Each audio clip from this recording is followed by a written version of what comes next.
King of Gods. By Fast Food Restaurant, Kabanata 501. Dinala mo ito sa iyong sarili. Sa ibabaw ng Golden Spear Blood Dragon Sedan, si Timo ay nakatayong mag-isa habang malamig niyang tinitingnan ang apat na True Lord ranks. Si Empress Qin, ang Qin Sword Palace Master, at ang dalawang Elder ay pawang maingat sa Deputy Patriarch ng Iron Blood Religion. Timo, kung sa isa na labanan, siguradong hindi ako ang kapareha mo. Huwag mo kaming sisihin sa pang-aapi sa iyo ng mas maraming tao.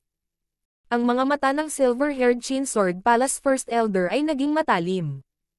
Siya ang pinakamalakas sa apat na True Lord ranks at halatang siya ang pangunahing paglaban kay Timo.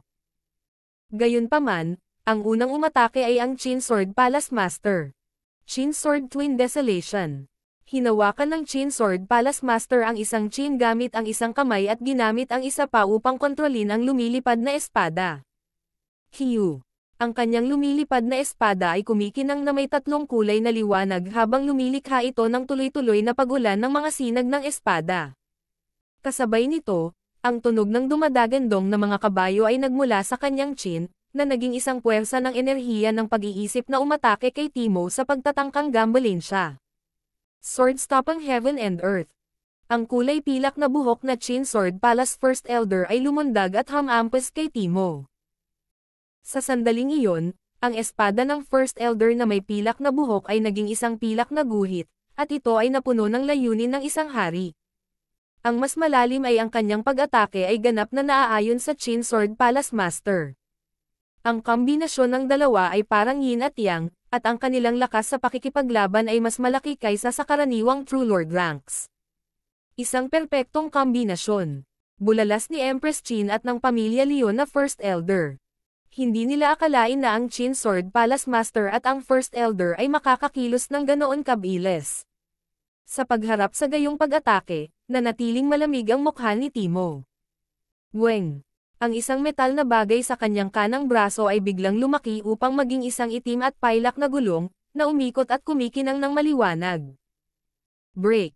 Mabilis na umikot ang itim at pilak na gulong ni Timo, na lumilikha ng nakakasilaw na mga ilaw habang lumilipad siya patungo sa silver-haired First Elder. Ang First Elder ng Qin Sword Palace ay hindi nagbigay daan, kaya sila ay nag-away. Shoo! Ang umiikot na gulong ay bumagsak sa sword beam at nabasag ang opensa ng silver-haired First Elder. Ding! Shoo! Ang mabilis na umiikot na itim at pailak na gulong ay tumama sa espada ng First Elder ng Qin Sword Palace, na lumikha ng mga spark. Mystic Silver Divine Sword. Ang silver-haired First Elder ay sumigaw habang ang itim at pilak na gulong ay mabilis na naglaslas sa kanyang sandata. Sa loob lamang ng isang hininga, ang espada ng First Elder, na halos nasa high-tier spiritual grade, ay nagkaroon ng maliit na gatla. Ding! Nagtulakan ang dalawa, at lumipad palabas ang nakapilak na buhok at halos maubo ng dugo. Wheel of Light and Darkness. Ang ibang True Lord ranks, Jiang Sanfeng, at Dai Ye ay hindi napigil ang mapasigaw. Ding! Umikot ang Wheel of Light and Darkness, naging isang kalasag na sumalungat sa lumilipad na espada ng Qin Sword Palace Master.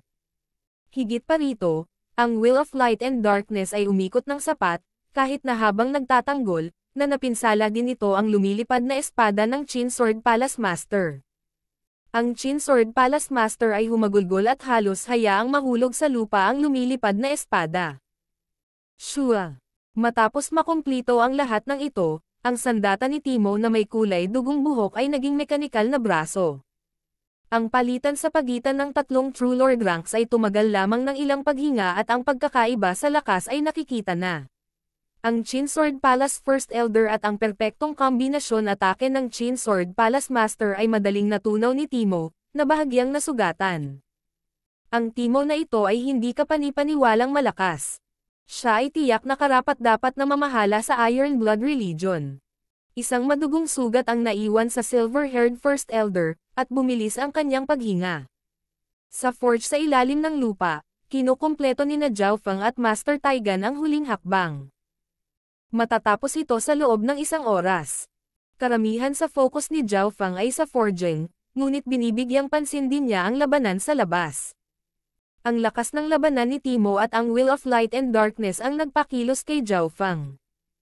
Kailangang malaman ng isa, ang cultivation ng First Elder na may pilak na buhok ay malapit sa pinakamataas na True Lord rank at, kasama ang Qin Sword Palace Master, ang kanilang pag-atake ay sapat na upang banta ang aktwal na pinakamataas na True Lord ranks. Ngunit ang napakalakas na suntok ay madaling napigilan ni Timo, at siya pa rin ang nangibabaw. Sama-samang umatake. Ang Timo ay nirerango sa nangungunang tatlong pinakamalakas na eksperto sa mahusay na bansa. Marahil si Grand Elder Long mo lang ang makakatalo sa kanya sa isa na labanan. Lumipad sa ere ang perpektong figure ni Empress Qin. Hiu, hiu, hiu. Ang mga laso na may kulay na bahaghari, mahigit 100 yarda ang haba, ay lumipad sa paligid niya habang tinatangkan nilang balutin si Timo. Kasabay nito, sinalakay ng First Elder ng pamilya Liu, Qin Sword Palace Master, at Qin Sword Palace First Elder si Timo mula sa magkasalungat na direksyon. Boom! Bam bam!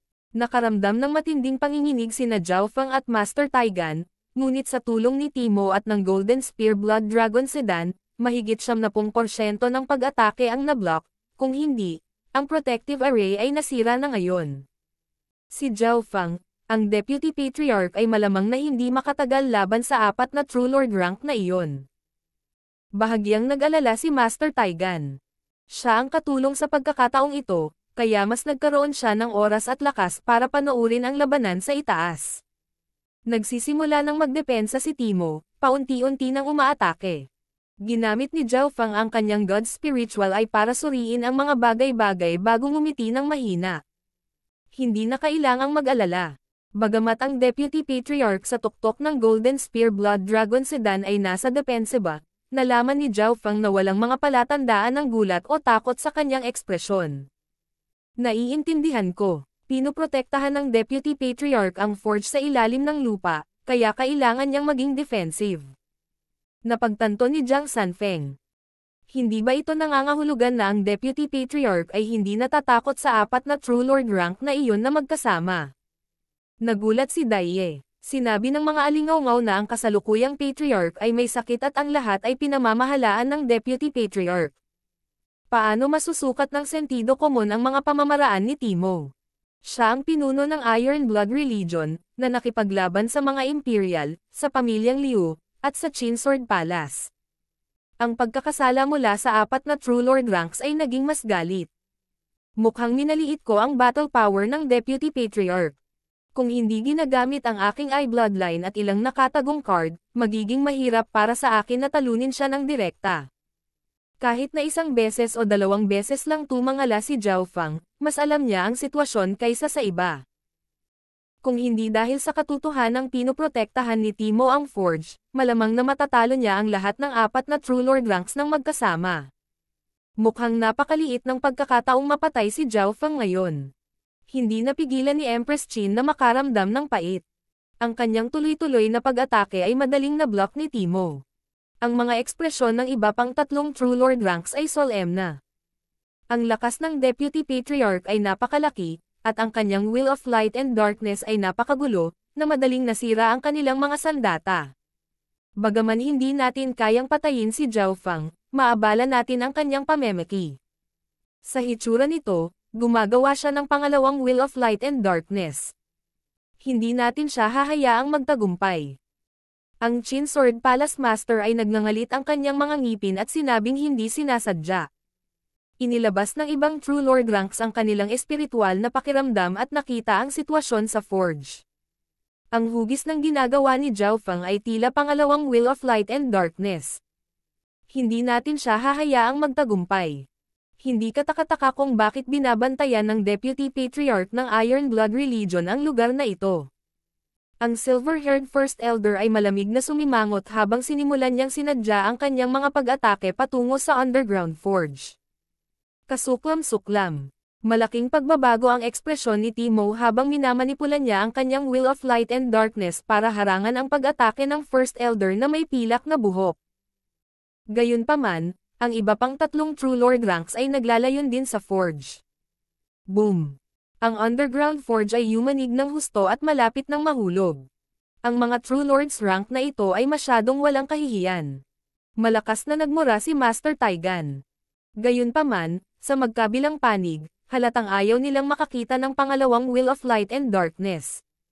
Zhao Feng, kung hindi ka mag-iisip ng isang bagay, lahat ng ginawa natin ay mauubos. Bumantong hininga si Master Taigan. Ang Underground Forge ay hindi makakatagal ng higit sa ilang paghinga. Si Timo, na nasa Golden Spear Blood Dragon Sedan, ay wala ring magawa. Bagamat hindi siya natakot sa 4 na True Lord ranks, hindi niya mapigilan ang natitirang kapangyarihan mula sa labanan na makaapekto sa Underground Forge. Higit pa rito, sinasadya ng kalaban ang Forge ngayon.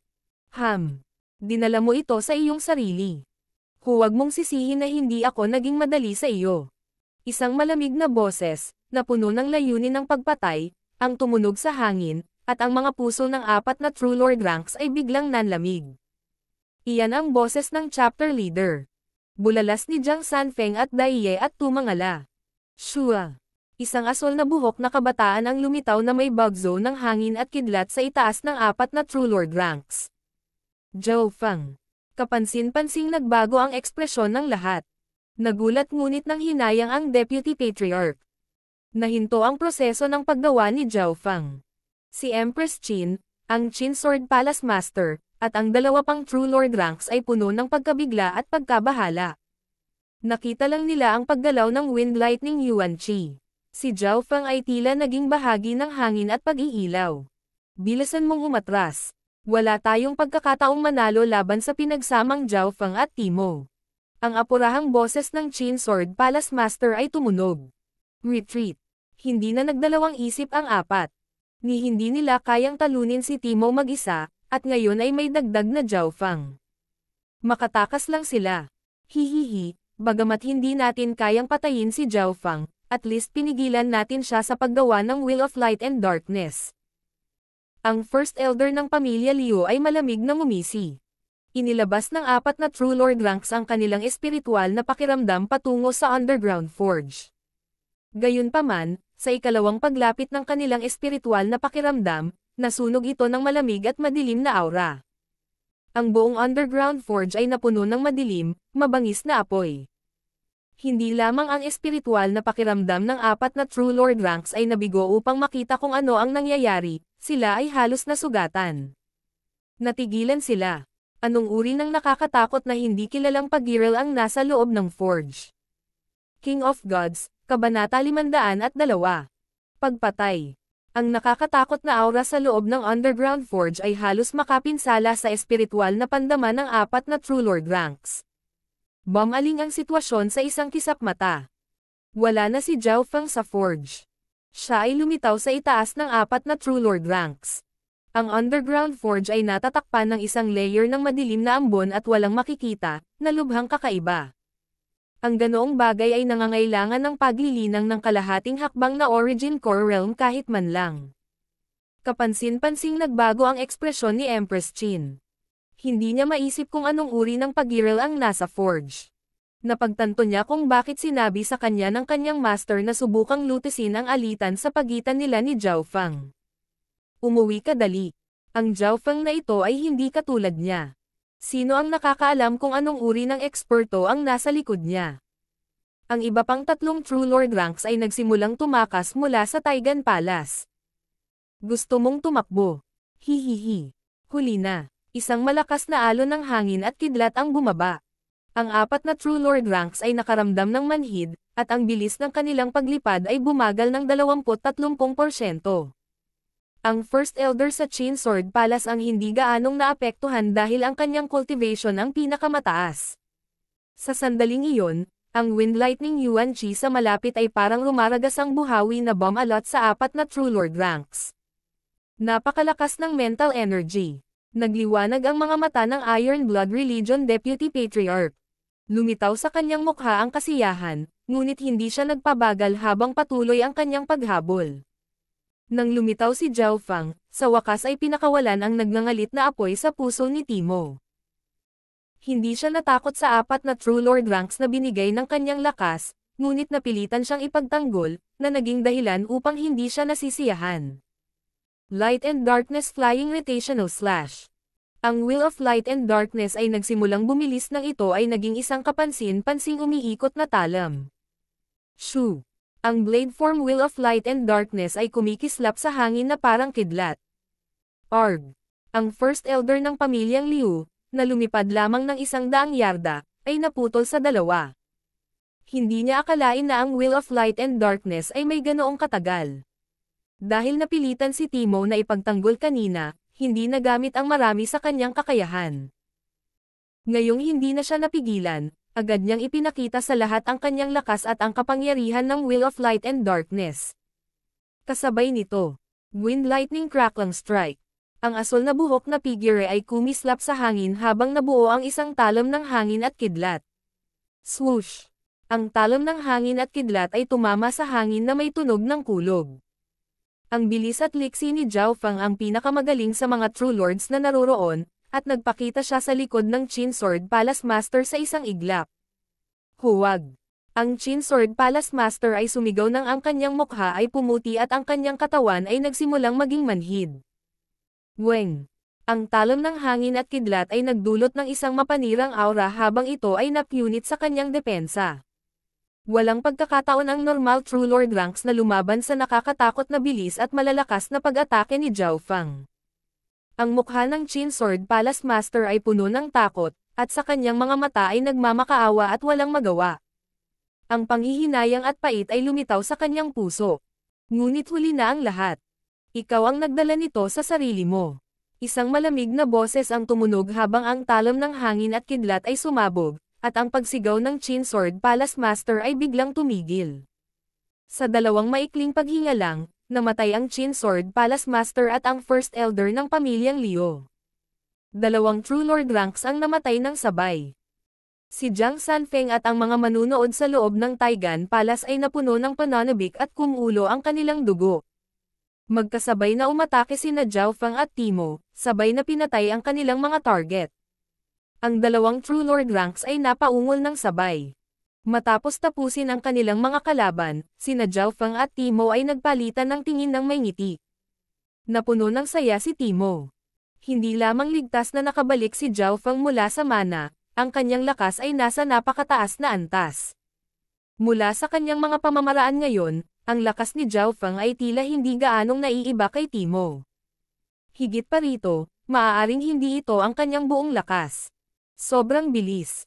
Parehong namatay ang Qin Sword Palace Master at ang pamilyang Liu First Elder. Tumakbo ka. Ang lakas ng Zhao Feng na ito ay umabot na sa isang nakakatakot na antas pagkatapos bumalik. Nagulat si Empress Qin at ang First Elder ng Qin Sword Palace, at sinunog nila ang kanilang True Spirit Chi halos kasabay ng pagtakbo nila. So, dalawang figure ang lumipad patungo sa mga ulap at malamig na tumingin sa kanila si Zhao Feng. Ang kanyang kaliwang mata ay nakatutok sa Qin Sword Palace First Elder. Patayin muna ang Qin Sword Palace First Elder. Boses ni Timo. Ang kanyang mga iniisip ay eksaktong kapareho ng kay Zhao Feng. Siyempre, iba ang kanilang panimulang punto. Ang dahilan kung bakit gustong patayin ni Timo ang First Elder ng Qin Sword Palace ay dahil sa epektong may dudulot nito sa Canopy Great Country. Ang Qin Sword Palace ay isa sa 8 pangunahing puwersa ng Canopy Great Country at mayroon itong 2 True Lord ranks. Ang unang Elder ng Qin Sword Palace ay halos naabot na ang pinakamataas na True Lord rank. Kapag siya ay nakalusot, ang kanyang lakas ay makakahabol sa Deputy Patriarch. Sa oras na iyon, siya ay magiging isang malaking banta. Ang Qin Sword Palace Master ay patay na. Kung papatayin din natin ang Qin Sword Palace First Elder, ang Qin Sword Palace ay wala ng mga True Lord ranks. Parang isang hukbo na nawawalan ng general. Naantig si Timo. Ang pagpatay sa Qin Sword Palace First Elder ay maaaring magwatak-watak sa isa sa 8 dakilang puwersa. Kadalasan, mababa ang posibilidad na mapatay ang First Elder ng Qin Sword Palace, dahil kung gusto niyang tumakbo, walang magagawa si Timo para pigilan siya. Gayunpaman, kasama ang kasanayan sa bilis na si Zhao Feng dito, may pag-asa na patayin ang First Elder ngayon. Eye of Ice Soul. Ang kaliwang mata ni Zhao Feng ay biglang naging asol na nakakapanghina ng buto at nakakulong sa First Elder. Naramdaman ng First Elder ng Qin Sword Palace na nanlamig ang kanyang katawan, at maging ang kanyang pag-iisip ay bumagal. Ang kanyang bilis ay lubhang nabawasan. Ano ang nangyayari? Bulalas ng First Elder ng Qin Sword Palace. Ang kanyang reflexes at bilis ay nabawasan ng husto. Hindi nagtagal ay napagtanto niya na nakakulong siya sa linya ng dugo ni Zhao Fang, ngunit kahit alam niya iyon, wala siyang magagawa tungkol dito. Hahaha. Magandang trabaho, Zhao Fang. Tumawa si Timo habang nakapikit gamit ang kanyang Will of Light and Darkness. Nakalock si Zhao Fang sa Qin Sword Palace First Elder at lumipad. Light and Darkness Flying Rotational Slash. Ang Will of Light and Darkness ni Timo ay lumipad at halos agad itong dumaong sa Qin Sword Palace First Elder. Hindi nakaiwas ang First Elder dahil ikinulong siya ng Eye of Ice Soul, kaya kinailangan niyang sunugin ang kanyang True Spirit Chi para harangan ito. Wow! Nag-iwan ng malalim na pinsala ang gulong na dumiretso sa buto habang tumalsik ang dugo sa kanyang buong katawan. Shua! Pagkatapos ay dumating ang isang asol na buhok na kabataan sa likod ng Qin Sword Palace First Elder na may walang katulad na bilis. Shu! Hawak ni Zhao Fang ang isang talom na gawa sa hangin at kidlat na walang ekspresyon niyang sinaksak patungo sa likod ng First Elder. Whoosh! Sinubukan ng First Elder ng Qin Sword Palace ang kanyang makakaya upang makaiwas, ngunit ang isa sa kanyang mga braso ay naputol ng talom ng hangin at kidlat. Sa pinagsamang pagsisikap ni Zhao Fang at ng Deputy Patriarch, ang First Elder ng Qin Sword Palace ay hindi nakatiis at napatay sa 2 galaw lamang. Mahusay. Maayos naman ang takbo nito. Bakas sa mukha ni Timo ang saya. Pagkatapos ng lahat, ang pagtatanim ng Qin Sword Palace First Elder ay malapit sa pinakamataas na True Lord rank, kaya kung gusto niyang tumakbo, mahirap siyang patayin. Bigla niyang napagtanto na minamaliit niya ang lakas at eye bloodline ni Zhao Fang. Sa katotohanan, ang First Elder ng Qin Sword Palace ay nahatulan ng kamatayan sa sandaling binuksan ni Zhao Fang ang kanyang eye bloodline, kahit na walang ginawa si Timo. Walang ekspresyon si Zhao Fang habang pinatay nila ang First Elder ng Qin Sword Palace. Nagbalik sa normal ang kanyang eye bloodline at tila hindi siya nabigla. Hindi maiwasan ni Timo na tumingin kay Zhao Fang ng malalim. Matapos makilala si Zhao Fang sa pagkakataong ito, kahit na hindi niya lubos na makita ang bagong napakahusay na kamanghamanghang henyo na ito. Shua! Biglang may naalala si Zhao Fang. Ang kanyang ekspresyon ay nagbago ng husto habang siya ay nawala sa isang iglap. Makalipas ang ilang hininga, may arko ng kidlat, lumitaw si Zhao Fang sa underground forge. Ang forge ay natatakpan pa rin ng madilim na ambon na maaaring humadlang sa pagtuklas ng True Lord ranks. Nagulat si Master Taigan. Pakiramdam niya ay nahihirapan siyang huminga, at halos hindi na siya makahinga na pamahalaan upang makita ang isang balangkas na may 2 pulang apoy para sa mga mata. Ang Will of Light and Darkness ay lumutang sa harap ng kalansay. Master, magpahinga ka na. Nag-aral ako ng Fortune for hundreds of years, mas magaling ako kaysa sa mga normal na master ng panday. Kinukumpleto ng Skeletal Division Leader ang huling hakbang para sa Will of Light and Darkness. Bahagyang tumango si Zhao Fang. Bagamat maaaring hindi alam ng Skeletal Division Leader ang mga blueprint at hindi talaga makumplito ang huling hakbang na ito, hindi mahirap para dito na panatilihin ang kasalukuyang estado. Kailangang malaman ng isa, ang Skeletal Division Leader ay isang sovereign sa tuktok nito. Ang karanasan at kaalaman nito ay higit na nalampasan sina Zhao Fang at Master Taigan. Panatilihin ang estado na iyon ng ilang sandali. Sabi ni Zhao Fang habang siya ay nawala muli sa forge. Ilang sandali pa. Q. Isang bugzo ng hangin at kidlat ang umabot sa Deputy Patriarch ng Iron Blood Religion at Empress Qin. Hahaha Empress Qin. Ilang taon na kitang kaaway, pero hindi mo siguro naisip na ganito ang kalalabasan ngayon, di ba? Tumawa ang Iron Blood Religion Deputy Patriarch habang pinipilit niyang mawalan ng pag-asa si Empress Qin. Tumalsik ang dugo sa gown ni Empress Qin, na napunit at nagpakita ng nakakaakit na puting balat. Lord Timo, hayaan mo akong mabuhay. Si Empress Qin ay mukhang sobrang nakikiramay habang nagmamakaawa. Maging ang Deputy Patriarch ng Iron Blood Religion ay kinailangang pakalmayan ang kanyang puso kung sakaling maapektuhan siya ng Daw of Charm ni Empress Qin. Mamatay. Ang Deputy Patriarch ay nag-aalala na may hindi inaasahang mangyayari, kaya hiniwa niya ang kanyang Will of Light and Darkness kay Empress Qin. Sa puntong ito, si Empress Qin ay malubhang nasugatan at hindi napigilan ang welga na ito. Maghintay. Isang mahinahon na boses ang umalungaw sa hangin at isang bagzo ng hangin at kidlat ang damapo sa pagitan nilang dalawa. Weng. Ang Will of Light and Darkness ay hinaranggan ng isang alon ng asol at hindi na makatuloy pa, na parang nakaharap ito sa karagatan. Zhao Feng, ikaw. King of Gods, Kabanata 503. Patriarch ng Iron Blood Religion. Zhao Feng, ikaw. Hindi makapaniwalang tiningnan ni Timo ang asol na buhok. Naghiyawan lahat ng mga nanonood. Sa huling sandali, nang hatiin na ng Iron Blood Religion Deputy Patriarch si Empress Qin sa dalawa, biglang nakialam si Zhao Feng at hinaranggan ang suntok, isang layer ng asol ang nakapalibot sa katawan ni Zhao Feng. Ang kapangyarihan ng Will of Light and Darkness ay hinarang at hinigop ng asol na patong na parang batong lumulubog sa karagatan. Bakit ako hinarang ni Zhao Feng? Kahit na curious si Timo, mas nagulat siya sa lakas ni Zhao Feng. Ang Deputy Patriarch's Will of Light and Darkness ay hindi man lang makalusot sa bloodline defense ni Zhao Feng. Sigurado si Timo na kahit ang pinakamataas na True Lord rank ay hindi kayang harangin ang kanyang Will of Light and Darkness ng ganoon kadali. Gayunpaman, ang kabataang ito sa kanyang harapan ay ginawa iyon ng madali. Deputy Patriarch, may utang akong pabor sa Sage. Mangyaring hayaan mo na siya sa pagkakataong ito. Paliwanag ni Zhao Feng. Sina Zhao Feng at Empress Qin ay nasa magkaibang panig at sila ay may pakana laban sa isa't isa noong nakaraan. Inagaw pa ng una ang huli. Gayunpaman, nagpa siya si Zhao Feng na huwag patayin si Empress Qin dahil sa ilang kadahilanan, tulad ng Sage at ang First Elder ng Broken Moon Clan. O sige, hahayaan ko na naman siya. Napabuntong hininga ang Deputy Patriarch. Umiling siya habang inilalayo ang Will of Light and Darkness. Hayaan mo na naman siya. Muli, naguguluhan si Zhao Feng. Nagkaroon ba ng pagkakataon ang Deputy Patriarch na patayin si Empress Qin sa nakaraan at hindi ito kunin sa kung anong dahilan? Nagpakawala ng mahabang hininga si Empress Qin. Ang kanyang damit ay basang-basa sa malamig na pawis. Zhao Feng, hindi ko akalain na ikaw ang magliligtas sa akin. Ang kanyang ekspresyon ay komplikado. Gusto niyang patayin si Zhao Feng kasama ng tatlo pang iyon, ngunit sa halip ay naligtas siya ni Zhao Feng.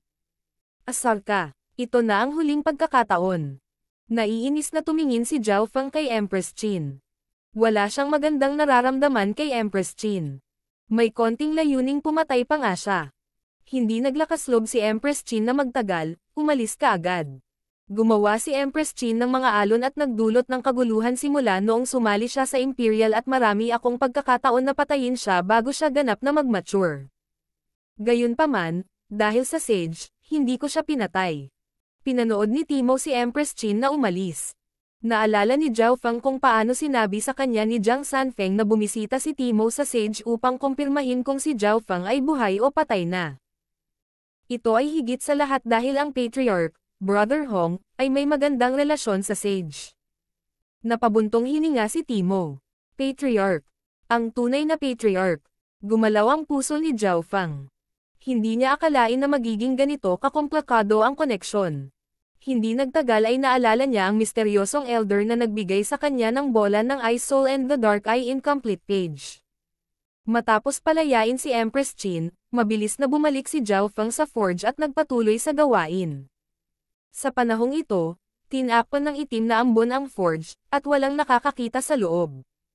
Kahit na ang isang kasing lakas ni Timo ay halos hindi na makalusot, at kahit noon pa man, halos masugatan siya. Mukhang may eksperto sa likod ni Zhao Feng na dalubhasa sa daw ng ghost corpses. Nagulat si Timo. Sa usapin ng cultivation, hindi siya malayo sa half-step origin core realm, ngunit kahit na hindi niya mahulaan kung anong uri ng pag-iral ang nasa underground forge. Napagtanto niyang hindi na niya nakikita si Zhao Feng. Shua. Ang ambon sa forge ay nagsimulang kumupas, tanging sina Zhao Feng at Master Taigan ang nagsiwalat. Ipinagpatuloy ni Zhao Feng ang panday, at bagamat si Master Taigan ay nakikiusyoso, hindi siya nagsalita habang tumulong siya sa gilid. Ang huling hakbang ng forging ay sa wakas ay nakumpleto. Weng! Isang silver and azure wheel na kumikinang sa kidlat ang kumapit sa braso ni Zhao Feng at nagsimulang umikot. Ang puwersa nito ay lumikha ng hindi nakikitang buhawi. Pagkatapos ay ginamit ni Zhao Feng ang kanyang true force para palawakin ang pinasimpleng Wheel of Light and Darkness sa isang mekanikal na braso na bahagyang mas malaki kaysa sa normal na nasa hustong gulang. Itong pinasimpleng Wheel of Light and Darkness ay sumanib sa lakas ng hangin at kidlat, at ang lakas nito ay tumaas ng husto. Bagamat ang grado nito ay hindi kasing taas ng tunay na bersyon, ang item na ito ay mas perpekto sa mga grado nito.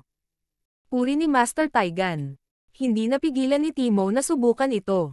Maaari itong lumikha ng malalakas na pag-atake gamit ang pinakamaliit na halaga ng True Force, at mayroon itong bilis at pagkasira ng hangin at kidlat. Ang kapangyarihan nito ay higit pa sa parehong antas ng mga bagay. May inggit sa kanyang mga salita. Kung hindi dahil sa katotohanan na ang kanyang cultivation ay umabot sa pinakamataas na True Lord rank at ang grado ng pinasimpleng Wheel of Light and Darkness ay hindi sapat na mataas, maging siya ay magagalaw na bilhin ito. Pinaplano kong ibigay ito sa isang tao sa cloud area. Sabi ni Zhao Feng. Ngumiti si Timo. Pumayag siya at tiniyak na ang mga eksperto ng Iron Blood Religion ang personal na maghahatid nito sa First Elder ng Broken Moon Clan. Binigay ni Zhao Feng ang pinasimpleng Wheel of Light and Darkness at nagpakawala ng hininga. Isa sa kanyang mga gawain ay ang paggawa ng Wheel of Light and Darkness na ito para sa kanyang master at sa wakas ay kumpleto na ito. Sa parehong gabi, lumipad sa himpapawid ang Golden Spear Blood Dragon Sedan. Medyo maluwang ang sedan, at nandoon lahat sina Zhao Feng, Jiang Sanfeng, at Dai Ye. Zhao Feng, hindi ka lang nakabalik sa kontinente ng ligtas, lumakas din ang iyong lakas. Napabuntong hininga ang Deputy Patriarch at inisip ang nakaraan. Nang marinig ito, sina Jiang Sanfeng at Dai Ye ay parehong nagkaroon ng parehong pakiramdam. 1.5 taon na ang nakalilipas, si Zhao Feng ay isang kabataan lamang sa kanilang antas, ngunit ngayon ang lakas ni Zhao Feng ay maihahambing sa Deputy Patriarch. Higit pa rito, si Zhao Feng ay isa sa nakababatang henerasyon. Ang kanyang kinabukasan ay hindi nasusukat. Habang sila ay nagsasalita, ang Deputy Patriarch ay nag-usisa din tungkol sa hindi kilalang mana. Binuod ni Zhao Feng ang sitwasyon sa Purple Saint Ruins, ngunit hindi niya binanggit na minana ni Zhao Yufei ang lugar. Ang Purple Saint Ruins ay may mga henyo mula sa 3 two-star sects. Ang isa sa kanila ay 2.5 bituin. Natigilan si Timo. Ang nagpabuntong hininga sa kanya sa paghanga ay si Zhao Feng ay nakaligtas sa kapaligirang iyon at nakatanggap pa ng mana. Sinakop din ni Zhao Feng ang kanyang mana, sinabi lamang na nagmula ito sa isang eksperto sa Void God Realm. Void God Realm, iyon ang minimum na kinakailangan para sa isang 2-star sect. May pananabik sa ekspresyon ni Timo. Kahit na ang normal na Void God Realms ay isang alamat sa kontinenteng ito. Makalipas ang ilang araw, bumalik ang Golden Spear Blood Dragon Sedan sa pangunahing punong tanggapan ng Iron Blood Religion. Deputy Patriarch, may regalo ako. Biglang sabi ni Zhao Feng habang naglalabas siya ng misteryosong patak ng berdeng likido mula sa dark green na lang. Nanliit ang mga mag-aaral ng Deputy Patriarch at agad siyang napabulalas. Iyan ba ang Elixir of Life? Ang misteryosong berdeng likido ay nagradiated ng isang purong aura ng buhay, at naglalaman pa ito ng aura ng kakanyahan ng buhay. Tama, ito ang Elixir of Life. Ngumiti si Zhao Feng. Matapos ibigay ang dropout na ito, mayroon pa siyang natitira. Elixir of Life. Mahusay. Zhao Feng, hindi ko alam kung paano ka pasasalamatan. Ang Deputy Patriarch ay labis na nasa sabik at hindi makapagsalita. Malinaw na ang Elixir of Life ay masyadong mahalaga sa Deputy Patriarch at sa Iron Blood Religion.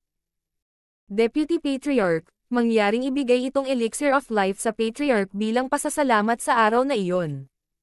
Kumikislap ang mga mata ni Zhao Feng habang nagsasalita siya. Nahulaan niya na ang misteryosong elder na nakita niya noon pa man ay ang tunay na Patriarch ng Iron Blood Religion. Ngumiti si Timo. Zhao Feng, tama ka. Ang taong nakita mo noong araw na iyon ay ang Patriarch ng Iron Blood Religion. Pagkatapos sumagot, Inakay ni Timo si Zhao Feng papunta sa palasyo sa ilalim ng lupa. Ito ang pangalawang beses na pumunta dito si Zhao Feng. Nakahiga sa kama ang isang matanda na makapal ang kilay. Tuyo na ang balat niya at walang bakas ng buhay mula sa kanya, para siyang patay na. Brother Hong, nandito na ako. Mabilis na lumapit si Timo sa tabi ng kama. Dahan-daang iminulat ng makapal na kilay ang kanyang mga mata at nagsalita sa mahinang boses. Hindi ako mabubuhay ng matagal sa ganitong estado. Huwag mo akong pakialaman kung walang importanteng bagay. Nang imulat ng makapal na kilay na elder ang kanyang mga mata, nakaramdam si Zhao Feng ng hindi maarok na enerhiya sa pag-iisip. Brother Hong, tingnan mo. Tumawa si Timo at marahang itinaas ang kamay. Ang makapal na kilay na elder ay tumingin ng malapitan at ang kanyang mga mata ay tila nagbibigay ng banal na liwanag. Elixir of Life.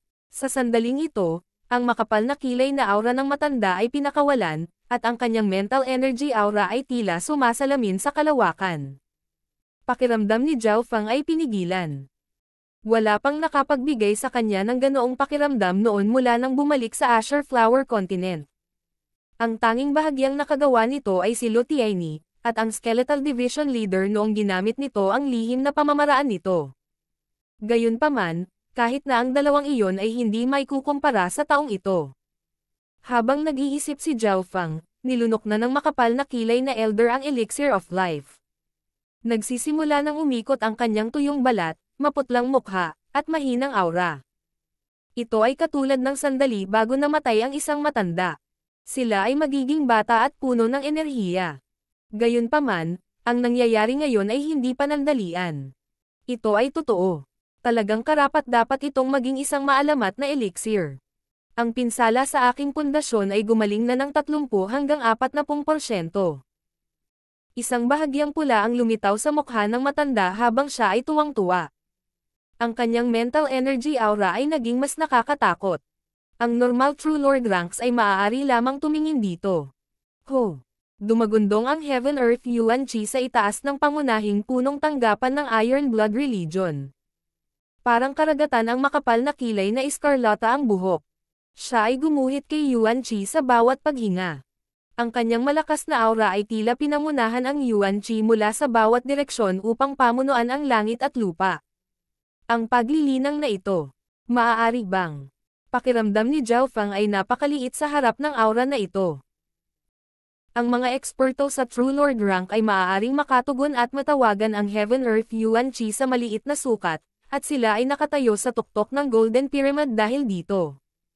Gayunpaman, ang paglilinang ng elder na ito na may iskarlata na buhok ay umabot sa mas mataas na antas, at tila naging sentro siya ng whirlpool ng Heaven Earth Yuan Chi. Ang Yuan Chi sa hangin ay bubuhos sa kanya kahit na hindi siya partikular na nakarating, at pinupuno siya nito ng walang limitasyong enerhiya. Ang ganoong antas ay lumampas sa 3 langit ng True Spirit Realm. King of Gods, Kabanata 504. Lihim ng mga soberano. Sa palasyo sa ilalim ng lupa, si Zhao Feng ay nasa gitna ng isang magulong buhawi, at naramdaman niya ang pressure ng Heaven Earth Yuan Chi na sumisigaw.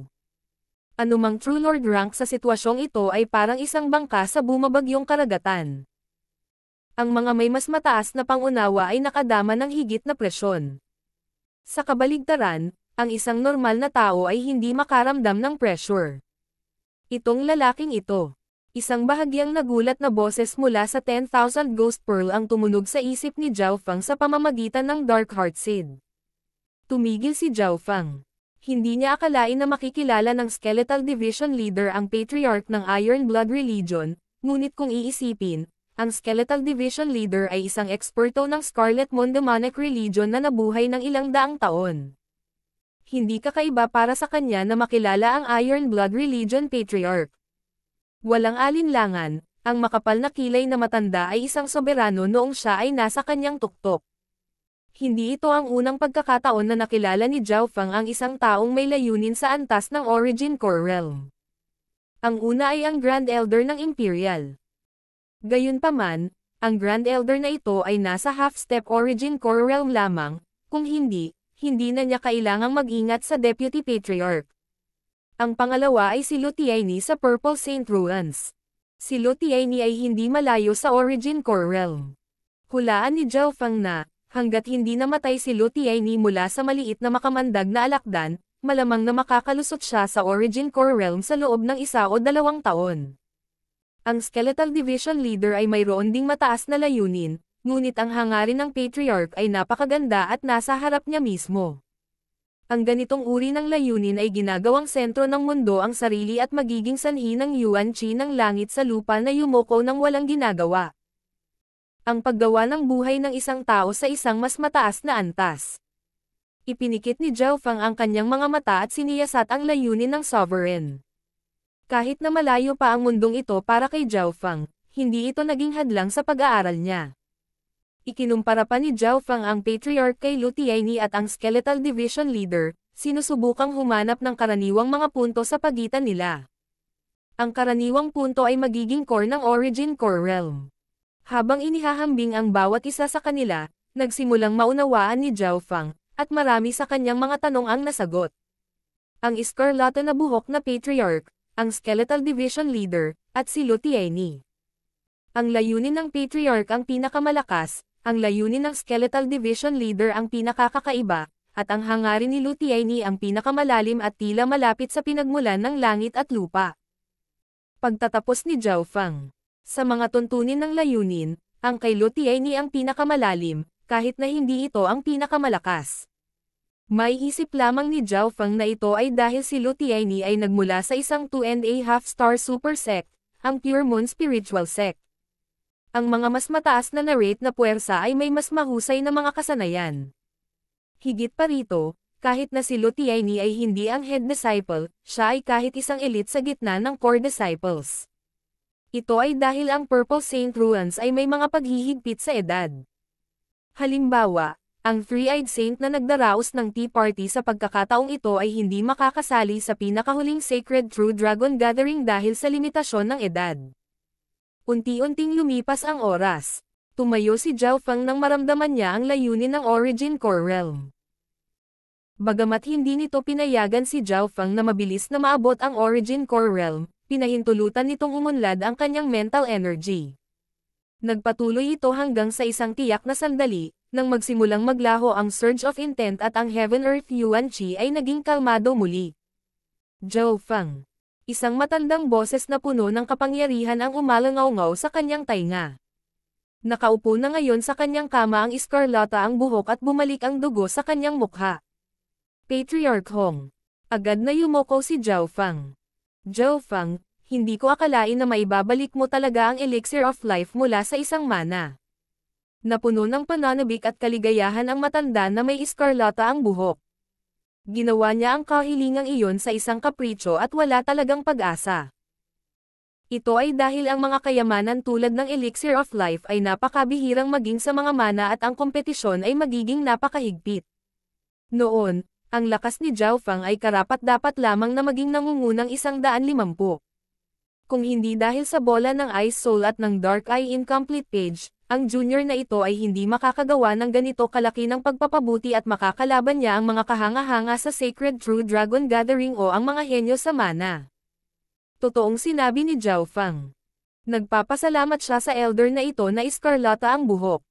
Ang bola ng Ice Soul ay nagpapahintulot sa kanya na sumakay sa Dao of the Soul, na siyang pinakaangkop na daw para sa kanyang God's Spiritual Eye. Ang Dark Eye Incomplete Page ay nagbigay daan kay Zhao Feng na maunawaan ang mga pangunahing kaalaman ng Eye Bloodlines, na nagpapahintulot sa kanyang landas na lumawak. Masasabing ang dalawang bagay na ito na ibinigay sa kanya ng Patriarch ay nagpabago sa kapalaran ni Zhao Feng. Sandaling nag-isip ang elder na may iskarlata na buhok bago ngumiti. Isang halik, isang inumin. Siguro ito na ang tadhana.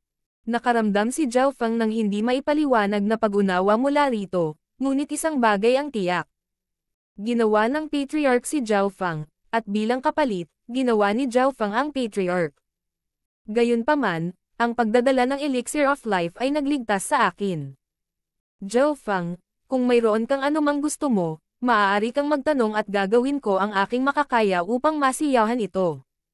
Ngumiti ang matanda at patuloy na ini-inspeksyon si Zhao Feng ng may paghanga. Si Zhao Feng ay may katangian, at iyon ay ang pagganti ng kabaitan ng may kabaitan. Aling puwersa ang hindi gustong magpalaki ng isang kamangha-manghang henyong tulad nito? Patriarch, ang elixir of life ay ang kabayaran sa iyo. Wala akong ibang gusto. Mapagpakumbaba na sagot ni Zhao Fang. Mula sa kanyang pananaw, iniligtas siya ng matanda na may iskarlata ang buhok, at ngayon ay pantay na sila. Ha ha ha ha. Mabuti. Saglit na tumawa ang matanda bago muling siniyasat si Zhao Fang. Lalo niya itong hinangaan. Kahit sinong henyo ay matutuwa sa ganoong alok mula sa isang sovereign, ngunit si Zhao Fang ay hindi. Siyempre, ang nagpakilos sa puso ng elder na may scarlet na buhok ay ang potensyal ni Zhao Fang, pati na rin ang eye bloodline ni Zhao Fang na kahit siya ay hindi makita.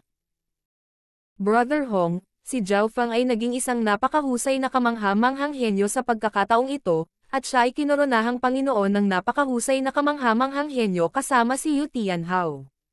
Ginamit ni Timo ang pagkakataong ito para ibuod ang mga nagawa ni Zhao Fang sa Sacred True Dragon Gathering. Pagkatapos ay sinabi niya sa Patriarch kung paano nila pinatay ang True Lord ranks hindi pa nagtagal. Sa prosesong ito, maging ang Patriarch Hong ay natarante dahil sa hindi paniniwala. Sa wakas, huminga ng malalim si Brother Hong. Napagtanto niya na minamaliit niya si Zhao Fang. Timo, ang ganda ng mata mo. Hindi ko akalain na makakalaban ni Zhao Fang ang batang iyon na si Yu Tianhao sa isang draw. Kahit na ang ama ni Yu Tianhao na si Yu Xingchen ay miyembro din ng Sacred Alliance, ang kanyang lakas ay napakapangit. Kaya niyang talunin ako kapag nasa tuktok na ako. Napabuntong hininga si Patriarch Hong. Alam na alam niya kung gaano kalakas si Yu Tianhao. Si Sovereign Yu Xingchen ay miyembro ng Sacred Alliance tulad ng kanyang sarili. Nang marinig ito ni Zhao Fang, naunawaan niya kung bakit tila kilala ng ilan sa mga sovereigns ng Sacred Alliance ang Deputy Patriarch. Matapos makilala ang isang soberano, nagsimulang malaman ni Zhao Fang ang tungkol sa bilog. Ang Sacred Alliance ay isang organisasyon na binuo ng isang grupo ng mga sovereigns na nagpasya sa kapalaran ng kontinente. Malaki ang naging papel nito sa pagtalo sa Scarlet Moon Demonic Religion.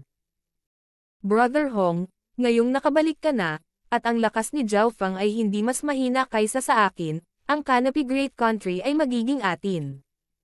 Pagmamalaki ni Timo.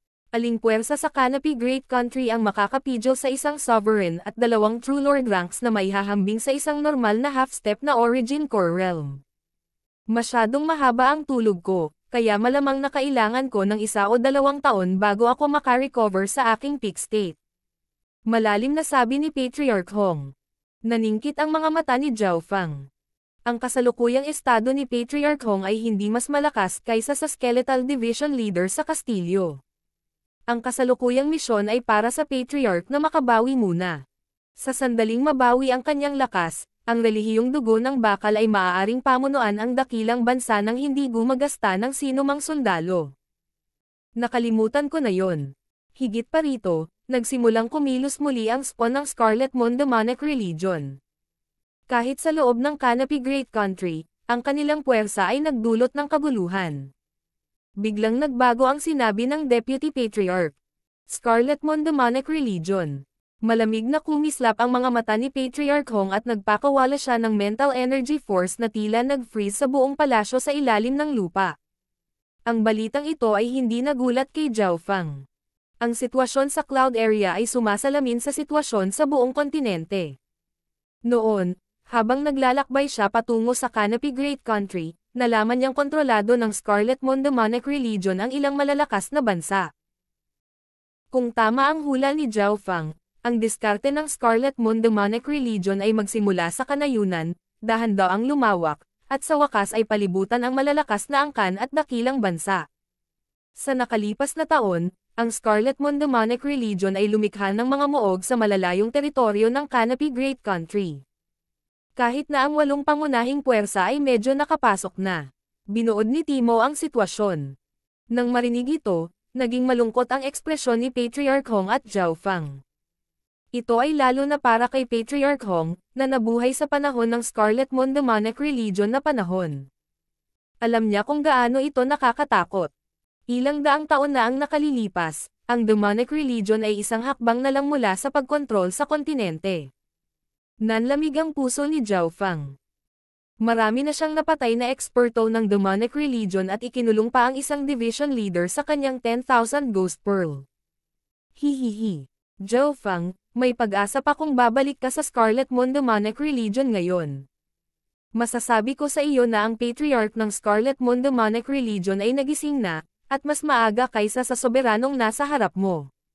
Ang madilim na boses ng Skeletal Division Leader ay tumunog sa koneksyon ng Dark Heart Seed.